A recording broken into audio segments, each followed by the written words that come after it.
चटोरी बीवी। अरे ये क्या बात हुई? बेटी खूब खाए तो भी कुछ खाती नहीं, और बहू बहू जरा सा खाने की शौकीन तो चटोरी। तुमसे कितनी बार कहा है ये सारी चीजें तुम्हारी हेल्थ के लिए ठीक नहीं है। तुम रोज रोज क्यों बनाती हो? रोज रोज कहाँ, कल कहाँ बना था? और वैसे भी तुम्हें तो पता ही है मुझे खाना कितना पसंद है, तो कभी कभी तो चलता है। तुम भी खाकर देखो ना, कितना अच्छा बना है।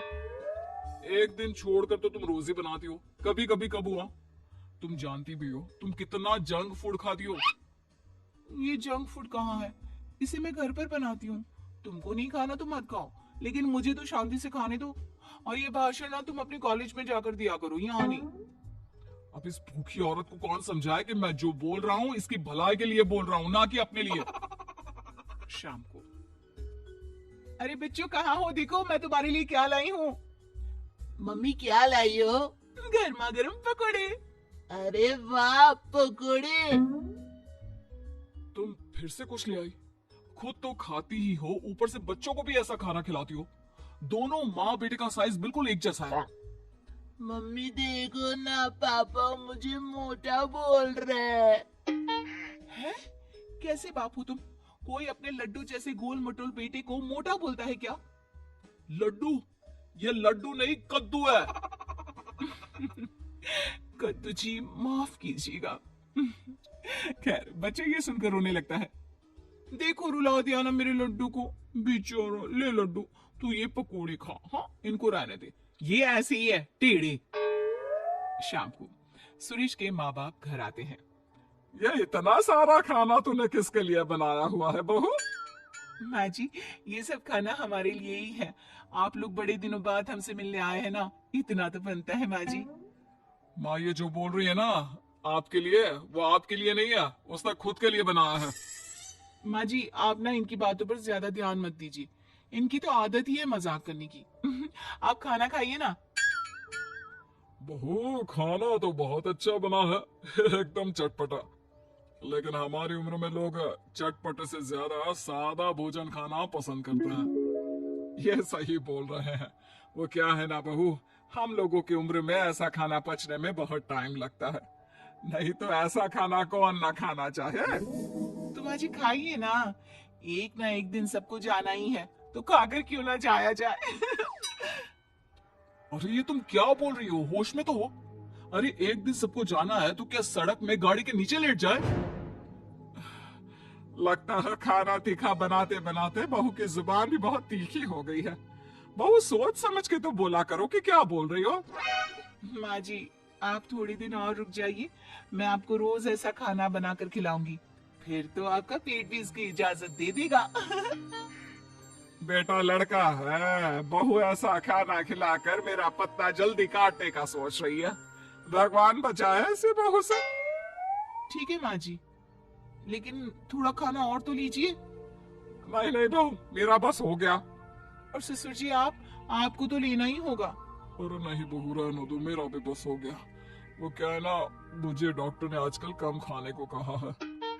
अरे पूछना बंद करो, तुम्हें समझ में नहीं आता। वो इस खाने को खाना नहीं चाहते। ये खाना हम ही क्या, अगर कुत्ते बिल्ली को भी खाने को दोगी ना तो वो भी ना खाए, इतना तीखा है।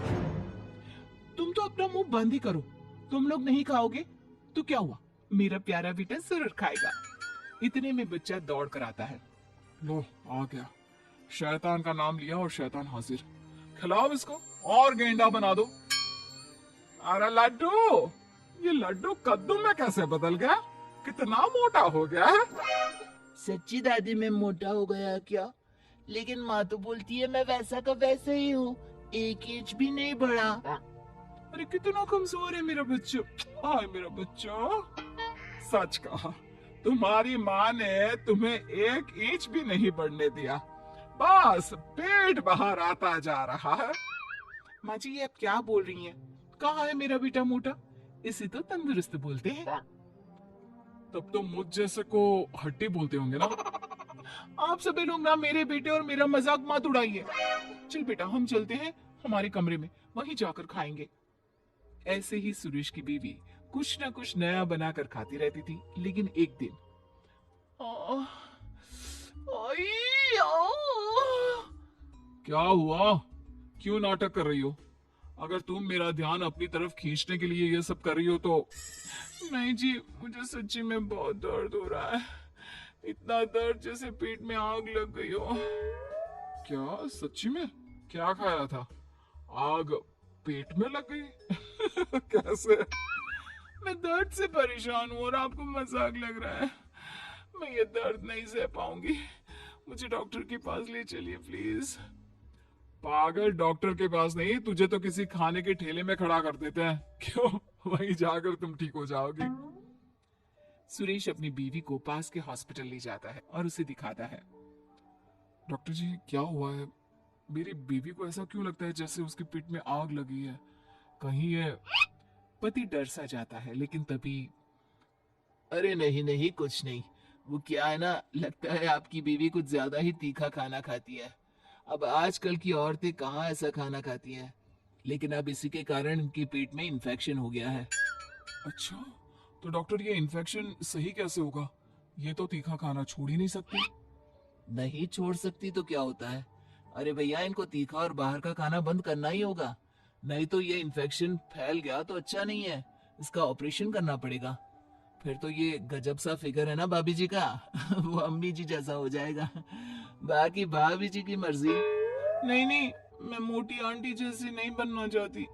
पर डॉक्टर साहब, अच्छा मैं ये सब खाना छोड़ दूंगी।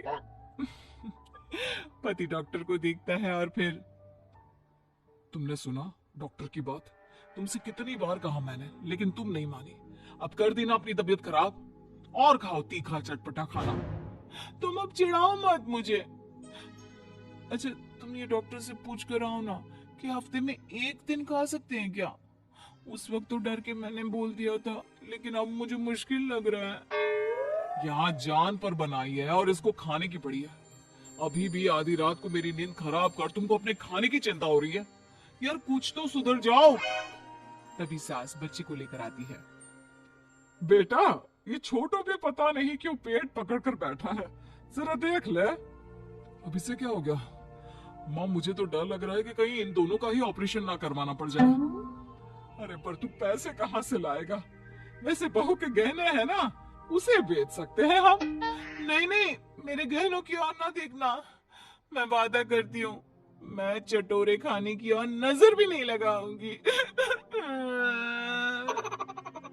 मम्मी, ये आप क्या कह रही हो? हाँ बेटा, मेरी गलती है कि मैंने इतना चटूरा तुझे बना दिया। मुझे माफ